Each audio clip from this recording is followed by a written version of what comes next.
The year was 1972. Maurice and Marilyn Bailey, a young British couple, embarked on a life-altering adventure.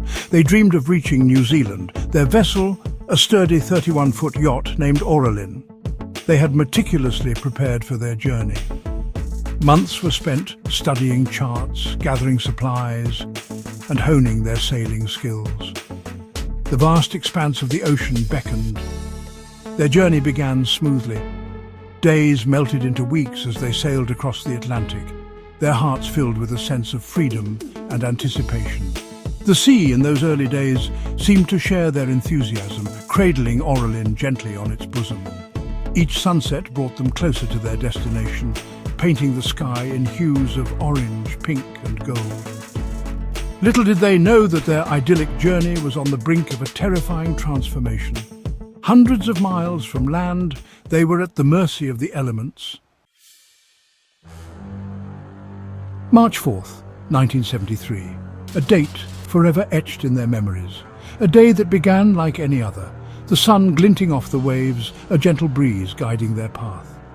As Maurice went below deck, Marilyn remained at the helm, her eyes scanning the horizon. Maurice! Suddenly, a colossal shape emerged from the depths. A sperm whale, larger than their yacht, slammed into Aurelin with a sickening crunch. The impact was deafening. The once familiar world tilted violently. Marilyn screamed Maurice's name, her heart pounding against her ribs. Scrambling up from below deck, Maurice witnessed a scene of utter chaos. Water poured into their beloved yacht. They grabbed what they could, a small inflatable dinghy, a flimsy life raft, a sextant, some tinned food and a precious few gallons of water. As Aurelin slipped beneath the waves, they huddled together in their flimsy lifeboat, their eyes fixed on the spot where their dreams lay shattered. The immensity of their situation pressed down on them.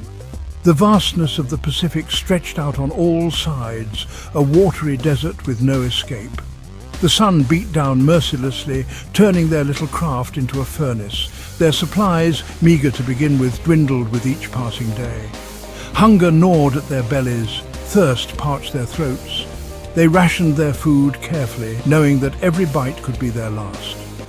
Raw fish, caught with makeshift hooks fashioned from safety pins and string, became a staple. They collected rainwater in every available container, their thirst a constant torment. Days blurred into nights as they rode the swells, tossed about like driftwood in a storm. Sharks circled their tiny raft, their cold black eyes reflecting the danger that lurked beneath the surface. What do you do when faced with the unimaginable? When the world you know is swallowed by the sea, leaving you clinging to a fragile raft? For Maurice and Marilyn, the answer was clear. They would survive. They had to. We have to keep our spirits up. We have to believe that we will be found. Marilyn, despite not knowing how to swim, became a pillar of strength. Her spirit, far from breaking, seemed to flourish in the face of adversity. She kept a meticulous log of their journey, using a stubby pencil and scraps of paper. She invented games to keep their minds sharp and their spirits high. Maurice, drawing on his years of sailing experience, took charge of their navigation and survival strategies. He repaired their flimsy raft with whatever scraps he could find, his ingenuity tested with each passing day.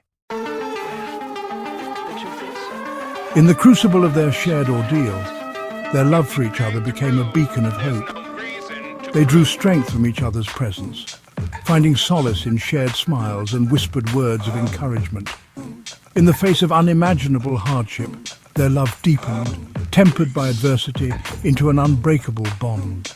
They celebrated birthdays and anniversaries adrift on the open ocean, their spirits refusing to be dampened by their circumstances.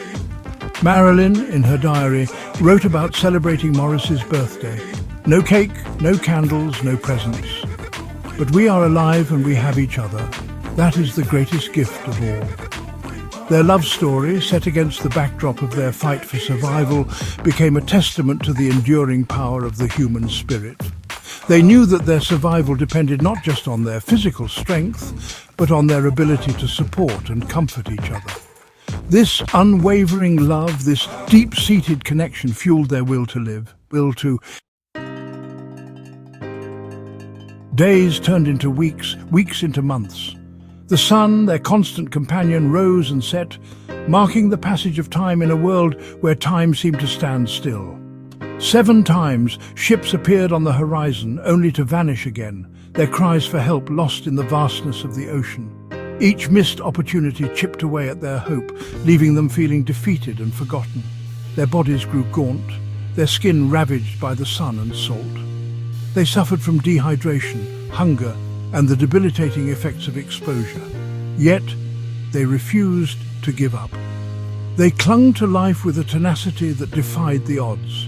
They drew inspiration from the smallest of things, a spectacular sunset, a school of flying fish leaping from the waves, the warmth of the sun on their faces. These small wonders reminded them of the beauty that still existed in the world, fueling their desire to return to it. After 117 days adrift, their luck changed. On June 30th, 1973, a Korean fishing boat, the Welmi 306, spotted their tiny, weather-beaten raft bobbing in the vast expanse of the Pacific. They had drifted over 1,500 miles from the site of the shipwreck, a testament to their resilience and the capricious nature of the sea. The crew of the Welmi 306, initially skeptical of the faint SOS signal emanating from their direction, were stunned to find 2 emaciated figures clinging to life aboard a battered raft. Their rescue was nothing short of miraculous. When the fishing boat drew alongside their raft, Maurice and Marilyn could barely muster the strength to wave. Hauled aboard, their bodies ravaged by the ordeal, they were met with disbelief and then overwhelming relief. They had survived. Against all odds, they had cheated death and returned from the abyss. As the fishing boat changed course, setting sail for the nearest port, Maurice and Marilyn allowed themselves, for the first time in over 3 months, to believe that they were finally safe. The vastness of the ocean, which had threatened to swallow them whole, had instead delivered them back to the world of the living. News of their miraculous rescue spread like wildfire. They returned home to a hero's welcome, their story captivating the hearts and minds of people around the world. They were hailed as symbols of human resilience, their ordeal a testament to the enduring power of the human spirit. Their transition back to normal life was anything but easy. They struggled to come to terms with the trauma they had endured. They had faced their own mortality and emerged forever changed. They dedicated their lives to sharing their story, inspiring others with their message of courage, resilience, and the importance of never giving up hope. They wrote books about their experience, their words offering a raw and honest account of their struggle for survival and the profound impact it had on their lives. They became advocates for maritime safety, using their platform to raise awareness about the importance of proper safety equipment and training. The story of Maurice and Marilyn Bailey is more than just a tale of survival. It is a testament to the extraordinary resilience of the human spirit. It is a reminder that even in the face of unimaginable adversity, even when all hope seems lost, the human will to live can prevail. They embraced life after their ordeal with a renewed sense of purpose. They were grateful for every sunrise, every breath of fresh air, every moment they had together. Their story continues to inspire, reminding us that the human spirit is capable of overcoming even the most daunting challenges. Their story serves as an inspiration, reminding us that even amidst the vast and indifferent ocean, the human spirit can endure, love can flourish, and hope can light the way home. Their story reminds us that the human spirit is capable of weathering any storm, no matter how fierce or unforgiving.